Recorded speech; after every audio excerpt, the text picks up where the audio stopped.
السلام علیکم عزیزان، میں ہوں آپ کا ہوسٹ سید گلفام عباس۔ تو ہم جس کتاب کا مطالعہ کر رہے تھے اس کا نام تھا حجت خدا کی ہر لمحہ ضرورت ہے۔ تو آئیے اس کتاب کے اگلے حصے کی جانب چلتے ہیں۔ ہم یہاں پر تھے کہ امام معصوم ہستی ہوتے ہیں، طیب طاہر ہوتے ہیں، آپ سے خطا اور غلطی کا شائبہ ہی نہیں ہو سکتا۔ آپ اپنی خواہش سے بات نہیں کرتے جب تک کہ اللہ کی وحی نہ ہو، یعنی کہ جب تک اللہ کی وحی نہیں ہوگی امام تب تک گفتگو نہیں فرماتا۔ آپ کے احکامات ہی خالص شریعت ہوں گے۔ رسول اللہ بھی اس موقع پر ہوتے تو ان کا حکم و عمل بھی وہی ہوتا جو امام زمانہ کا حکم و عمل ہوگا۔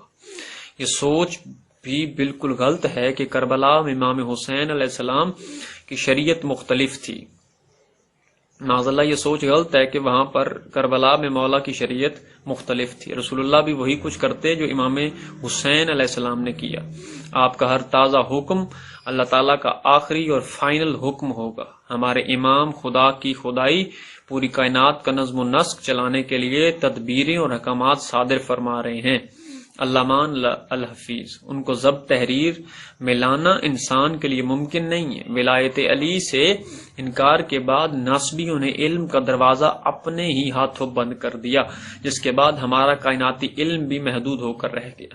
یعنی کہ وہ لوگ جنہوں نے علی ولی اللہ کا انکار کیا اور ولایت علی کا انکار کیا، انہوں نے اپنے اوپر اس علم کے در کو بند کر دیا جس کی وجہ سے آج تک کائنات کا علم محدود ہو کر رہ گیا ہے۔ وہ دروازہ اب ہمارے امام ہی کھولیں گے اور انسان کے ہاتھوں کائنات کو مسخر کر کے دکھائیں گے۔ یہ ہے مختصر ترین اور بقدر ضرورت مہدی اور مہدویت کا اجمالی خاکہ۔ مہدویت کے دعویداروں کو اپنے گریبانوں میں جھانکنا چاہیے، اپنے علمی حدود اربا کا ادراک کریں، اپنی قدروں پر غور فرمائیں۔ قیادت و نیابت و مہدویت کے دعویداروں کو الحق والہدا پر حق الیقین کی حد تک 100% مطالعہ ہونا لازم ہے۔ ان کا ہر مسئلہ، ہر فیصلہ حق و ہدایت ہونا چاہیے۔ ان کا اللہ و امام سے براہ راست رابطہ بھی ہونا چاہیے۔ یہ وہ شرائط ہیں جو آپ کے سامنے بیان کر رہے ہیں کہ اگر یہی تصور انسان کے ذہن میں ڈالنا چاہتے ہیں تو اس کی سب سے پہلی ضرورت کیا ہے کہ ان کا اللہ اور امام سے رابطہ ہونا چاہیے۔ انہیں مسئلہ کے بعد واللہ عالم بالصواب کی ضرورت نہیں ہونی چاہیے۔ یہ حضرات امت کو گمراہی و نقصان سے نہیں بچا سکتے۔ امت کو تفرقہ سے بچانے کے بجائے مسائل میں اختلاف کر کے سینکڑوں مراکز بنا کر تفرقہ بازی کے ذمہ دار ہیں۔ ایک مثال ہی کافی ہے کہ شہادت ثالثہ کے مسئلہ پر مسجدیں قبرستان تک تقسیم اور علیحدہ ہو چکے ہیں۔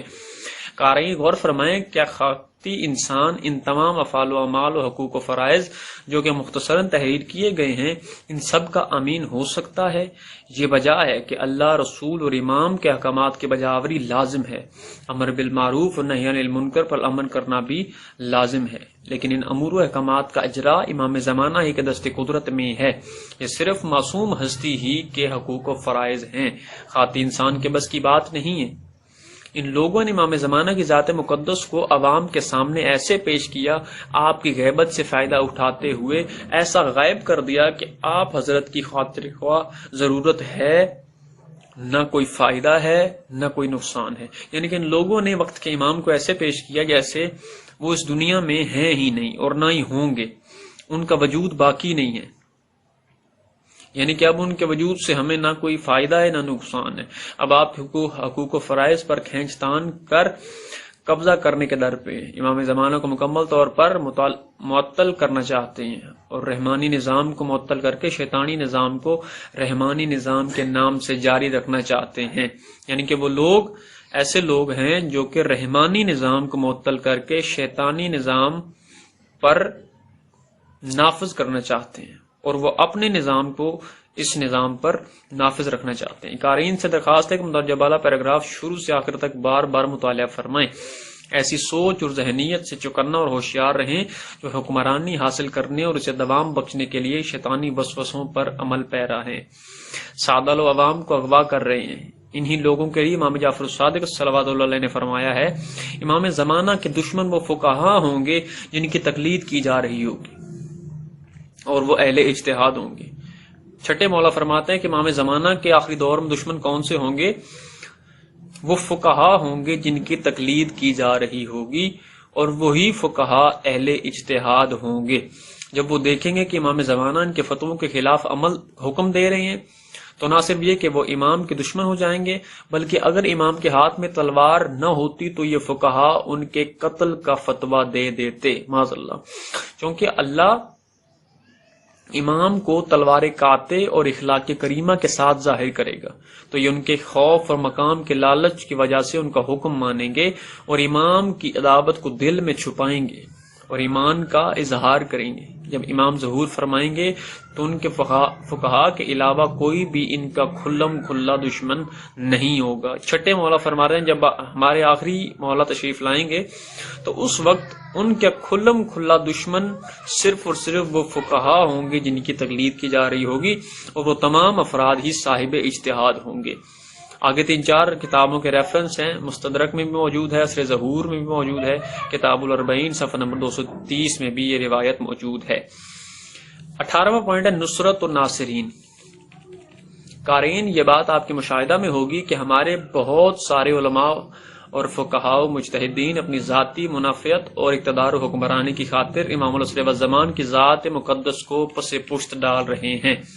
سادہ لوہے عوام کو مہدویت کے چکر میں اغراض و مقاصد و مناسب امامت پر قبضہ کرنے، اقتدار و حکمرانی حاصل کرنے کے بعد اسے طول دینے کی کوششوں میں مصروف ہیں۔ ان حضرات کو چاہیے تو یہ تھا کہ حکومت الہیہ کے لیے راہیں ہموار کرتے، نصرت امام کے لیے ناصرین تیار کرتے، قلت انصار ختم کرتے، ظہور امام مہدی کے لیے منظم اجتماعی جان توڑ کوششیں کرتے، لیکن انہوں نے امام ہادی و شریک القرآن کو قرآن کے ساتھ ساتھ مانتے ہوئے بھی امام زمانہ کی ذات بابرکات کو ایسا غائب کر دیا کہ اب نہ کوئی ان سے تعلق رکھا جا سکتا ہے اور نہ ہی کوئی ہدایت حاصل کی جا سکتی ہے، اور نہ ہی ان کی کمی و ضرورت محسوس ہوتی ہے۔ یہ حضرات ہر لحاظ سے خود متفی ہیں۔ ناسمیوں کی طرح امام زمانہ کے نام پر حکومت الہیہ کی جگہ اپنی ذاتی قوتی ملکیتی حکومت و ولایت نصب کر کے سادہ لو عوام سے اسے حکومت ولایت الہیہ تسلیم کرانے کی سرتوڑ کوشش کر رہے ہیں۔ مدد اور نصرت۔ مدد وہ تعاون ہے جو کسی کمزور ذات کے لیے کیا جاتا ہے، جبکہ کسی مقصد یا مشن جیسے کار نبوت و امامت کے تکمیل میں تعاون نصرت کہلاتا ہے۔ مدد ہے کیا ہے جو کسی کمزور ذات کے لیے کریں گے، اور نصرت کیا ہے جو کسی مقصد مشن جیسے کار نبوت اور امامت کی تکمیل میں تعاون نصرت کہلاتا ہے۔ یہ نصرت اللہ کی نصرت کہلاتی ہے۔ اللہ نے اپنی نصرت کرنے والوں کو ثابت قدم اور ان کی نصرت کا وعدہ کیا ہے۔ سورہ محمد ایک ایسا فریضہ ہے جو ولایت محمد و آل محمد کی طرح کسی صورت میں، کسی حالت میں، کسی عمر میں، کسی صنف پر ساکت نہیں ہوتا۔ نماز، روزہ، حج، زکوٰۃ کسی نہ کسی صورت میں ساکت ہو سکتے ہیں، لیکن نصرت نبوت و امامت ہمہ وقت واجب بلکہ لازم ہوتی ہے۔ یعنی کہ یہ انہوں نے بتایا کہ ہمارے جو اعمال ہیں جو فروعات دین میں سے ہیں، نماز، روزہ، حج، زکوٰۃ، یہ کسی نہ کسی صورت میں ساکت ہو سکتے ہیں۔ واحد وہ فریضہ ہے، کون سا فریضہ؟ نصرت نبوت و امامت، جو کہ ہر وقت ساکت نہیں ہوتا، واجب ہوتا ہے، واجب الاطاعت بھی ہوتا ہے، لازم ہوتا ہے۔ اللہ نے ہمیں متعدد بار انصار اللہ بننے کا حکم دیا ہے۔ حقیقت یہ ہے کہ اللہ اپنے دین کے نفاذ و تکمیل کے لیے انبیاء و ائمہ کو مشن سونپتا ہے۔ اللہ کیا کرتا ہے؟ اپنے نفاذ دین کی تکمیل کے لیے انبیاء کو اور ائمہ کو مشن سونپتا ہے۔ وہ حضرات ان کام کے لیے انسانوں سے نصرت طلب کرتے ہیں جو کہ بالواسطہ اللہ کی نصرت ہے۔ ایسا ہرگز نہیں کہ نعوذ باللہ اللہ تعالیٰ کی کوئی کمزوری لاحق ہو گئی ہے یا ان کے ارادے کمزور پڑ گئے ہیں۔ در حقیقت یہ طلب نصرت انسانوں کا امتحان ہے تاکہ لبیک کہنے والے کامیاب و کامران لوگوں کو اللہ کے مقررہ انتہائی انعامات الہیہ سے سرفراز کیا جائے۔ جو اہل بیت اطہار کی نصرت کرتا ہوا مرتا ہے وہ مقام شہادت پر فائز ہوتا ہے۔ اس کے برعکس جو اس نصرت سے لا تعلقی کا مظاہرہ کرتا ہے یا مخالفت کرتا ہے وہ ابدی لعنتوں کا حقدار ہو جاتا ہے۔ یعنی کہ وہ جو انسان اہل بیت کی نصرت کرتا ہے اس کی جزا جنت ہے، اور جو ان سے نصرت نہیں کرتا یا ان سے برات کا اعلان کرتا ہے وہ مخالفت کرتا ہے اور ابدی لعنتیوں میں اس کا حقدار ہوتا ہے۔ ان کے تمام افعال و عبادات منہ پر مار دیے جاتے ہیں، تمام نیکیاں بیکار ہو جائیں گی، ان میں درمیانی کوئی راستہ نہیں۔ ایک طرف جنت میں اعلی مقام، دوسری طرف جہنم کے عمیق گڑھے۔ حضرت سید الانبیاء نے فرمایا کہ جو شخص محمد وآل محمد کی نصرت کا استغاثہ سن لیتا ہے، اس کے بعد بھی اس کے حق کے اصول میں ان کی نصرت نہیں کرتا، تو اللہ اسے منہ کے بل واصل جہنم کرے گا۔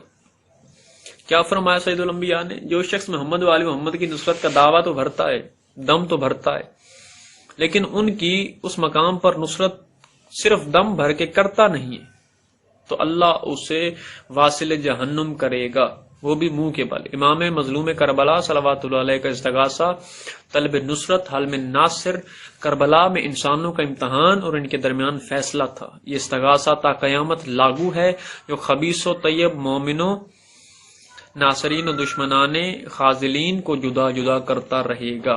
یعنی کہ یہی وہ استغاثہ ہے جو آج تک کے مومنوں کو، کافروں کو، خبیثوں کو، طیبوں کو جدا جدا کرتا ہے۔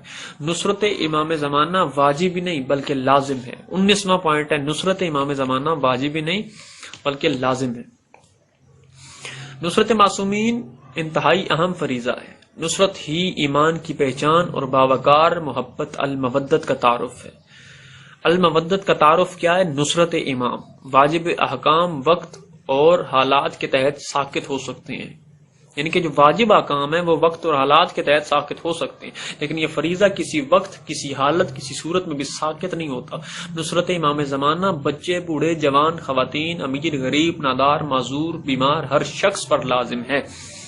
نصرت امام کے مقابلہ میں کوئی شرعی عذر، عبادات و اعمال قابل قبول نہیں۔ نصرت امام زمانہ ہی حقیقی کامیابی اور فلاح و نجات کی کنجی ہے۔ یہ حقیقت کربلا والوں نے قدم قدم پر ثابت کی ہے، ان کے کردار رہتی دنیا تک مشعل راہ رہیں گے۔ طلب نصرت پر بوقت احتیاج انسان 3 حالتوں میں ہو سکتا ہے، یعنی کہ جب انسان کسی سے نصرت طلب کرتا ہے تو وہ ان 3 حالتوں میں سے کسی نہ کسی ایک حالت میں ضرور ہوگا۔ طلب نصرت والا انسان 3 حالتوں میں سے ان حالتوں میں ہو سکتا ہے۔ پہلی حالت لبیک کہنے والا یعنی کہ ناصر، دوسری مخالفت کرنے والا، دشمن یعنی مخالف، تیسری نصرت امام سے دست کش اور غیر جانبدار بن کر اور لا تعلق ہو کر بیٹھنے والا خاذل۔ 3 حالتیں کون کون سی؟ ناصر، مخالف، خاذل۔ ائمہ طاہرین نے خاذل کو دشمن کے ساتھ شامل کر کے ملعون اور مردود قرار دیا ہے۔ امام جعفر الصادق نے مظلوم کربلا کی زیارت پڑھتے ہوئے فرمایا، کیا فرمایا؟ اے میرے مظلوم و شہید آقا، ہر اس شخص پر اللہ کی لعنت ہو جس نے آپ کو شہید کیا اور آپ کی نصرت سے دستکش ہو کر غیر جانبدار بن کر بیٹھ گیا، یا جو مخالفین کے ساتھ گیا اور ان کے اس بدترین فعل پر راضی ہو گیا اور اس سے مقاطعہ نہ کیا۔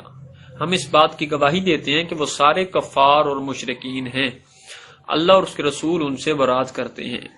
2 کتابوں میں یہ حدیث موجود ہے، بحر الانوار، مفاتیح الجنان۔ اس کتاب کا 20واں پوائنٹ ہے ناصرین امام کا معیار، یعنی کہ جو امام کی ناصر ہیں اور نصرت کا دعویٰ کرتے ہیں ان کا معیار کیسا ہونا چاہیے۔ کربلا ہی وہ مقدس درسگاہ ہے جس میں انسانیت کے ہر پہلو کا قائم رہنے والا خدائی معیار ملے گا۔ انصار اور جانصار، امام مظلوم کے انفرادی کردار و تذکرے مجالس میں ہوتے رہتے ہیں۔ ہمیں صرف یہ کہنا ہے کہ ہمیں بھی ان کی مثل اپنے آپ کو امام العصر و زمان صلوات اللہ علیہ کی نصرت میں ہمہ قسمتی بے درے قربانی کے لیے پیش کرنا چاہیے، یعنی کہ ہر انسان کو ان کی نصرت کے لیے خود کو ہر وقت پیش رکھنا چاہیے۔ نصرت امام مظلوم میں خواتین نے اپنے بچوں کو خیر آباد کہا، ماؤں نے اپنے بیٹے اپنے ہاتھوں سے سجا کر قربانی کے لیے پیش کیے، ان کی لاشوں پر ماؤں نے فخر کیا، بہنوں نے معصوم اور جوان بھائی خوشی خوشی پیش کیے، خواتین اپنے شوہروں اور سہاگوں کی نصرت امام پر رضامندی کرتی رہی۔ سب سے بڑھ کر نصرت امام میں بغیر مکنہ، چادر، شہر با شہر، باپاؤ زنجیر و تشہیر کی ذلت قبول کی۔ ہمارا سلام ان خواتین پر۔ بیمار امام زین العابدین صلوات اللہ علیہ دین کی نصرت میں گلیوں اور بازاروں کے ہر موڑ پر شہید ہوتے رہے۔ گلیوں، بازاروں اور درباروں میں زنجیر لائے گئے۔ بچے، جوان، بوڑھے، غرجے کے ہر کردار نے نصرت، جانثاری اور بیعت پر وفادار اور پورا اترنے کا حق ادا کر دیا۔ کربلا والوں نے واضح کر دیا ہے کہ میدان نے نصرت میں کوئی عذر قابل قبول نہیں، نصرت کے لیے کوئی وقت مقرر نہیں ہوتا، اس لیے کبھی اور کسی وقت بھی نصرت کے کسی موقع کو ضائع نہیں کرنا چاہیے۔ جب انہوں نے مثال دی ہے کربلا کے شہداء سے کہ ان میں سے کسی امام نے، کسی بچے نے، کسی بوڑھے نے بھی وقت کی حجت کی نصرت سے انکار نہیں کیا، اور یہی نصرت کا بنیادی تقاضا ہے۔ اپنے انتظام، طاقت، وسعت سے بڑھ کر حق ادا کرنا چاہیے، اسے روز افزو ترقی دینی چاہیے، اور شرف و قبولیت کے لیے امام العصر والزمان صلوات اللہ علیہ سے نظر و عنایت و کرم کی استدعا کرنی چاہیے۔ 21واں پوائنٹ ہے جی بیعت۔ سودا دے کر قیمت وصول کر لینا بیع کہلاتا ہے۔ تعریف کر رہے ہیں وہ بیعت کی، سودا دے کر قیمت وصول کر لینا بیع کہلاتا ہے۔ قرآنی الفاظ میں اپنے نفوس اور اموال کو اللہ کے ہاتھوں بیچ دینے کے عہد کو بیعت کہتے ہیں۔ بیعت کی تعریف میں آپ کے سامنے پڑھ رہا ہوں۔ قرآنی الفاظ میں اپنے نفوس کو اللہ کے ہاتھوں بیچ دینے کے عہد کو، اپنے نفس کو خدا کے ہاتھوں بیچ دینے کے عہد کو بیعت کہتے ہیں۔ حضرت علی نے فرمایا کہ تمہاری جان کی قیمت صرف اور صرف جنت ہے، لہذا جنت کے سوا کسی اور قیمت پر اپنی جان کو نہ بیچنا۔ جنت کے علاوہ کسی بھی صورت میں، اس لیے بیعت صرف انسانوں پر ہو سکتی ہے جو اللہ کی رضا اور جنت کے ضامن ہوں۔ محمد والے محمد وہ ہستیاں ہیں جو اللہ کے ہاتھ، اللہ کی رضاؤں کے مالک اور ان جنتوں کے وارث ہیں، انہی سے بیعت واجب و لازم ہے۔ خود کو فروخت کر دینے کے بعد انسان اپنے اوپر کوئی اختیار باقی نہیں رکھتا، اپنے جملہ حقوق اسی ہستی کے ہاتھوں میں دیے جاتے ہیں جس کی انسان نے بیعت کی ہو۔ یعنی کہ جب انسان خود کو فروخت کر دیتا ہے تو ان کے تمام افعال جو ہوتے ہیں وہ اس جس کے ہاتھ پہ بیعت ہے اس کے مطابق ہونے چاہیے۔ عبداللہ بن عمر سے منقول ہے کہ صلی اللہ علیہ وسلم نے فرمایا، جس انسان کی گردن میں امام کی بیعت نہ ہو یا اس کی گردن پر امام میں وقت کا عہد و پیمان نہ ہو تو وہ جاہلیت کی موت مر گیا۔ کیا کہا؟ جس انسان کے گلے میں امامت کی بیعت کا توق نہ ہو اور ان کا عہد و پیمان نہ ہو تو وہ جاہلیت کی موت مر گیا۔ حجت الوداع کے موقع پر غدیر کے مقام پر خطبہ ارشاد فرماتے ہوئے رسول صلی اللہ علیہ وسلم نے 7 مرتبہ اپنے اوصیاء کا ذکر فرمایا، 4 مرتبہ ان کے نام بیان فرمائے، اور صرف حضرت علی ہی کی نہیں، سب کے سب 12 ائمہ طاہرین کی بیعت حاصل کی، یعنی تمام امت مسلمہ کو ان 12 ائمہ معصومین کی ملکیت میں دے دیا۔ اس اعلان اور بیعت کے بعد دین مکمل ہو گیا۔ اس لیے جب تک کوئی انسان خود کو اپنے زمانے کے امام کی ملکیت قرار نہیں دے گا، اس کا دین و ایمان مکمل نہیں ہوگا۔ یعنی کہ جب تک انسان اپنے زمانے کے امام کو خود پر ملکیت نہیں ثابت کرے گا، یعنی کہ اپنے آپ کو ان کے سپرد نہیں کرے گا، تب تک وہ دین و ایمان پر مکمل کامل نہیں ہوگا، ان کا کوئی بھی عبادت قبول نہیں ہوگی۔ ہمیں عملاً ثابت کرنا ہوگا کہ ہم نے خود کو امام العصر والزمان کے ہاتھوں بیچ رکھا ہے اور عبد مملوک ہیں۔ یہی لوگ فائز المرام ہوں گے اور یہی نصرت امام کی پہلی سیڑھی ہیں۔ قارئین کرام یہ یاد رکھیں کہ بیعت اور دراصل ایک عہد و پیمان ہے، یہ ایک طرح کا سودا ہوتا ہے جس میں ہم لوگ بیع یعنی فروخت ہو رہے ہوتے ہیں۔ فروخت تبھی مکمل ہوگی جب دوسرا اسے خرید رہا ہو۔ یقیناً اس خریدنے والے کو بھی کچھ شرائط ہوں گی، نکارہ یا حرام مال کوئی کیوں کر خریدے گا؟ قرآن کریم سورہ ممتحنہ میں رسالت مآب کی بیعت کی شرائط موجود ہیں۔ اسی طرح حضرت علی نے امام العصر والزمان کی بیعت کی شرائط بیان کی ہیں۔ وہ احکامات جن پر بیعت کا انعقاد ہوتا ہے، فہرست کی صورت میں وہ شرائط دراصل موجود ہیں۔ شرائط وہ کون کون سی ہیں جی؟ پہلی، تم شرک نہیں کرو گے۔ دوسری، اپنی اولاد کو قتل و ہلاک نہیں کرو گے۔ تیسری، اپنے ہاتھوں اور پاؤں کے مابین بہتان نہیں باندھو گے۔ چوتھی، کسی بھی معاملے میں سرور کونین کی نافرمانی نہیں کرو گے۔ پانچویں، چوری نہیں کرو گے۔ چھٹی، زنا نہیں کرو گے۔ ساتویں، کسی مسلمان کو گالی نہیں دو گے۔ آٹھویں، کسی ایسے شخص کو قتل نہیں کرو گے جس کا خون امام نے حرام کر دیا ہو۔ نویں، کسی کی چادر اور چار دیواری کی حرمت کو پامال نہیں کرو گے۔ 10ویں، کسی کا مکان بغیر اس کی رضا کے نہیں گراؤ گے۔ 11ویں، کسی کو بلا وجہ مار پیٹ نہیں کرو گے۔ 12ویں، سونا چاندی کے خزائن جمع نہیں کرو گے۔ 13ویں، گندم اور جو وغیرہ کی ذخیرہ اندوزی نہیں کرو گے۔ 14ویں، یتیم کا مال نہیں کھاؤ گے۔ 15ویں، کسی کے خلاف جھوٹی گواہی نہیں دو گے۔ 16ویں، مسجدوں کو ویران نہیں کرو گے۔ 17ویں، کوئی نشہ آور چیزیں استعمال نہیں کرو گے۔ 18ویں، ریشم یا ریشم سے بنا ہوا کپڑا نہیں پہنو گے۔ 19ویں، سونے سے راستہ پٹیاں نہیں باندھو گے۔ 20ویں، کسی کا راستہ نہیں روکے گے۔ 21ویں، کسی مسافر کو نہیں ڈراؤ گے۔ 22ویں لباتت نہیں کرو گے. 23ویں کسی کا کھانا پینا بند نہیں کرو گے چاہے گندم کا ہو یا جو کا. 24ویں کنات کو ترک نہیں کرو گے. 25ویں نجاست سے آلودہ نہیں رہو گے. 26ویں پاکیزہ خوشبو کا استعمال ترک نہیں کرو گے. 27ویں نیکیوں کا حکم دو گے. 28ویں برائیوں سے روکو گے. 29ویں اپنے رخساروں کے نیچے خاک کو تکیہ بناؤ گے. 30ویں ترک جہاد نہیں کرو گے یعنی تم ایسا جہاد کرو گے جیسا جہاد کرنے کا حکم ہے چاہے وہ جہاد بالنفس ہو جہاد بالکفر بیعت امام میں رہ کر کرو گے. یعنی کہ یہ 30 وہ شرائط ہیں جن پر بیعت لازم ہوتی ہے. آخری کون سی؟ ترک جہاد. ہمارے لیے ترک جہاد نہیں ہو سکتا. ٹھیک ہے، چاہے وہ جہاد بالنفس ہو یا جہاد بالکفر ہو، ہر صورت میں جہاد ضروری ہے. دور غیبت کے مومنین مومنات مسلمین مسلمات کے لیے حضرت امام جعفر صادق نے فرمایا ہے یومیہ فرائض میں سے ہر فریضہ کے بعد تجدید بیعت حضرت حجت واجب ہے. ہر فریضے کے بعد حجت کی بیعت تجدید بیعت واجب ہے. خصوصاً ہر جمعہ کے روز بلکہ مستحب ہے کہ ہر فریضہ شرعی کے ادائیگی کے بعد تجدید بیعت کریں. یہ بات مستحب ہے. 22واں پوائنٹ معاہدہ نصرت امام برائے حضرت حجت.